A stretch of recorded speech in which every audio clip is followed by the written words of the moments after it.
So I want to, just for us to move on and reflect on the next kind of area, one of the three key areas that our CPOs came back to us, fed back to us and said, this is one of our big things. This is the thing that's keeping me up at night. And perhaps unsurprisingly, as we said right at the start of the chat, employee value proposition was one of them. So can I just get some top line reflections from you, Chris, in terms of some of the things that people said, some of the challenges that they thought around that kind of their EVP, how they define it, I guess, and there is no sort of one approach for everyone, I guess. I think a lot of people don't necessarily understand what an employee value proposition is. Yeah. So I always think of it as the deal or the offering that we're basically going out to, prospective employees, candidates, and employees to effectively say, here is the employee value proposition that we as a company offer. Yeah. And it's like a customer value proposition, really, but just turned internally. Yeah. Absolutely. What you're describing. Yeah. I think the key thing to me is it's got to be more than just a paper exercise. Yeah. So it's not just talking about, okay, here's the pay package that we're offering, here's the benefits, here's the cultural elements, here's the purpose of the company, here's all of the different elements.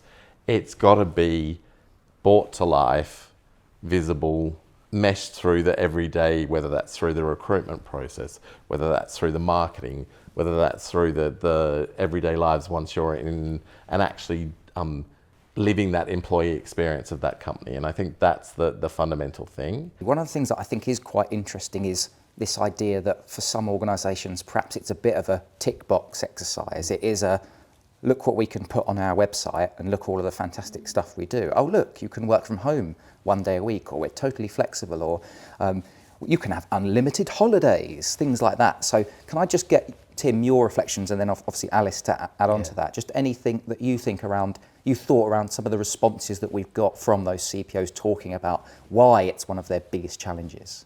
Yeah, I mean, I think one of the reasons it's the biggest challenge is because it's to Chris's point, it's really hard to define what that means. It's kind of like talent management became almost meaningless.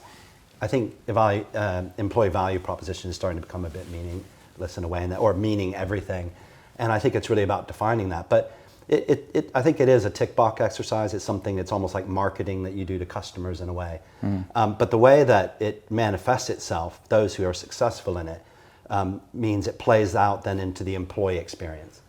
And if you've got an EVP, employee value proposition, that you really mean and you're serious about, it then plays into either a whole program to implement a better employee experience, or you've already created one. And by that I mean your employee experience is like the customer. Your experience is integrated throughout the organization, so every touch point feels the same and is positive. The processes that support that are standard to a certain extent.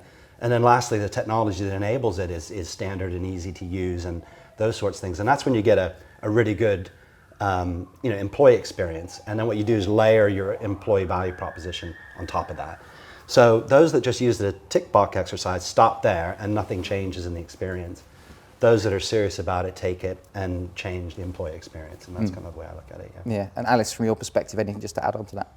Yeah, I think organisations potentially struggle with EVP because they feel it's a product, it's something that you can put your hands onto. Yeah. And actually it's not, it's kind of almost like a living organism. Like a way of working, it's a way of living. Yeah, almost. Yeah, exactly. Yeah, it's an ethos, yeah. And I guess if you look about the last couple of years, most businesses have had to change. And therefore, as you go through an EVP, it's almost kind of in the past of where the business was.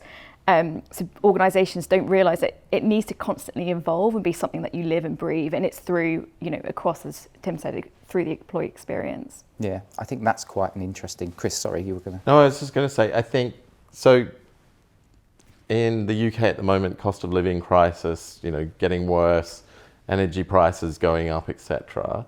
I think things like that, so events that are not controlled by the company, but do impact employees incredibly, start to make you think, are there different things that we need to do from a financial well-being perspective? Are there different things that we need to do from a mental well-being? So to me, it's we live in an ever-changing world and our challenge really, and the challenge of all the companies, all the clients that we work with, is how do you deal with this constant change and come up with standard ways to actually create the flexibility but respond quickly.